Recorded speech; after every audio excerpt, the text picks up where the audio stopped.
ফের মুলতবি করা হলো সুপ্রিম কোর্টের ডিএ মামলার রায়। 6ই মে আবারও শুনানির ডেট দেন সুপ্রিম কোর্ট।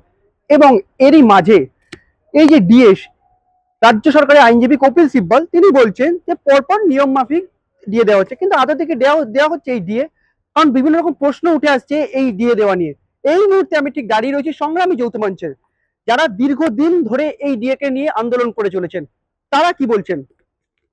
আবারও মুলতবি করে দেওয়া হলো ডিএ মামলা, কি বলবেন? 6ই মে ডেট। ইন্দু মালহোত্রা কমিটির একটা রিপোর্ট নেওয়া হয়েছে, মানে রাজ্য সরকার তার তরফ থেকে নিয়েছে।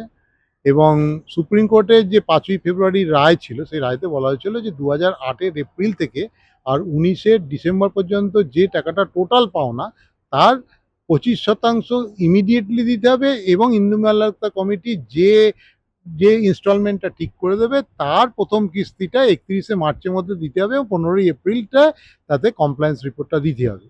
এরপরে দেখা গেল যে রাজ্য সরকার চুপ করে বসেছিল, কিন্তু কর্মচারীদের যে 13ই মার্চের যে ধর্মঘট, সেই ধর্মঘটে হাওড়া হাইকোর্টেতে 100% স্ট্রাইক হওয়ার ফলে খানিকটা ভয় পেয়েই ইলেকশন ডিক্লেয়ার হওয়ার আধ ঘন্টা আগে উনি দেব বলেন একটা ডিক্লেয়ার করেন, কিন্তু সেটাও ছিল জালিয়াতিতে পরিপূর্ণ।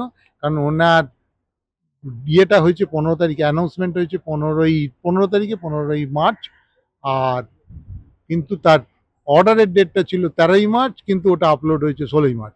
মানে এখানে পুরো ব্যাপারটাই জালিয়াতির মধ্যে। এরপরে যখন টাকাটা প্রথমে বলা হলো যে গ্রুপ ডি কর্মচারীদের ক্ষেত্রে টাকা ঢুকবে, আর পেনশনারদের ক্ষেত্রে টাকাটা তাদের সরাসরি ঢুকবে, এবং যারা এখন কর্মচারী রয়েছে, বর্তমানে কর্মচারী, তাদেরটা 2 বছরের জন্য লক ইন পিরিয়ড থেকে 28 পর থেকে সেই টাকাটা ঢোকানো হবে। এইবার কিন্তু বাস্তবে কার্যক্ষেত্রে দেখা গেল যে রাজ্য সরকার যে ক্যালকুলেশনটা করেছে, সেটা একেবারেই পুরোপুরি নিজেদের সাজানো। এর সঙ্গে সুপ্রিম কোর্টের রায়ের কোনো সম্পর্ক নেই। আর ক্যালকুলেশন পদ্ধতি অত্যন্ত সহজ। এআইসিপিআই অনুযায়ী যেটা প্রাপ্য হয় আর রাজ্য সরকার যে দিয়েছে, এই ডিফারেন্সটা টোটাল করে আমাদেরকে দেবে। ইন্দ্র কিন্তু মালহোত্রা কমিটির যে বলছেন যেটা বেঁধে দিয়েছিল সেটা কি মানছে না তাহলে বলছেন? না, না, না, কিচ্ছু মানেনি। কোনো কিছুই মানে না। নিজের ক্যালকুলেশন নিজেই করেছে। নিজেই ক্যালকুলেশন করে, এবং যে রিপোর্টটা করেছে সেই রিপোর্টের মধ্যেই নিজে যে জালিয়াতি করেছে সেটাও ধরা পড়ে গেছে। কারণ হিসাব অনুযায়ী সুপ্রিম কোর্টে যে এফিডেভিট দাখিল করেছিল, তাতে বলা হয়েছিল যে এই এরিয়ারের টাকা দিতে রাজ্য সরকারকে 44,000 কোটি টাকা দিতে হবে। আমি যদি 25%ও ধরে নিই, তাহলে 11,000 কোটি টাকা দেওয়ার কথা। কিন্তু রাজ্য সরকার এই মুহূর্তে যে ইয়েটা কমপ্লায়েন্স রিপোর্টটা জমা দিয়েছে কপিল সিব্বল মারফত, সেটাতে বলছে নাকি তারা 6,000 কোটি টাকা দিয়েছে। কিন্তু ওটা 1,000 কোটি টাকা হবে না। কপিল সিব্বল সুপ্রিম কোর্টে দাঁড়িয়ে 100টা কথা বললে 100টাই মিথ্যে কথা বলবে।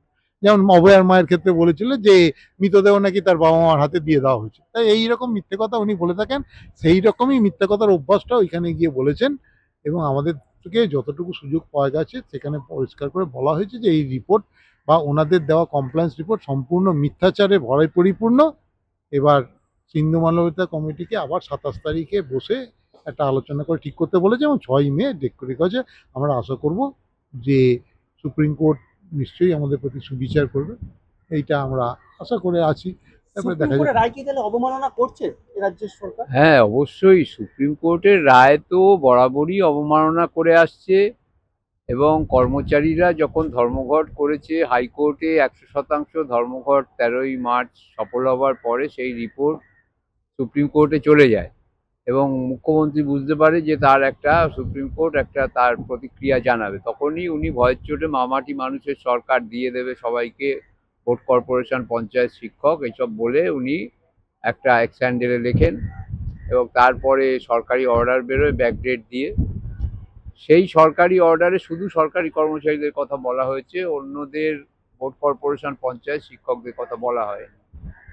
আর যে হিসেবটা করেছিল 25% ইমিডিয়েটলি দেওয়ার কথা বলেছিল, সেটা হচ্ছে 2008 থেকে 2019 অব্দি।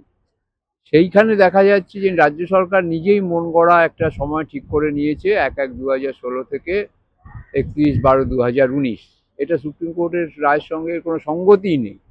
আর এই যে তার আজকে বলেছে কপিল সিব্বল মিথ্যে কথা, যে প্রথম কথা হচ্ছে 25% টাকা নাকি দিতে 6,000 কোটি টাকা খরচ হয়েছে। 44,000 কোটি টাকার 25% হয় 11,000 কোটি টাকা।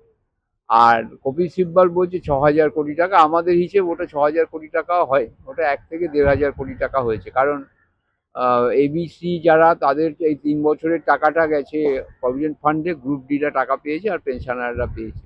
সর্বৈব মিথ্যা কথা বলে সুপ্রিম কোর্টকে তারা বিভ্রান্ত করার চেষ্টা করছে, অতীতেও যেমন করেছে।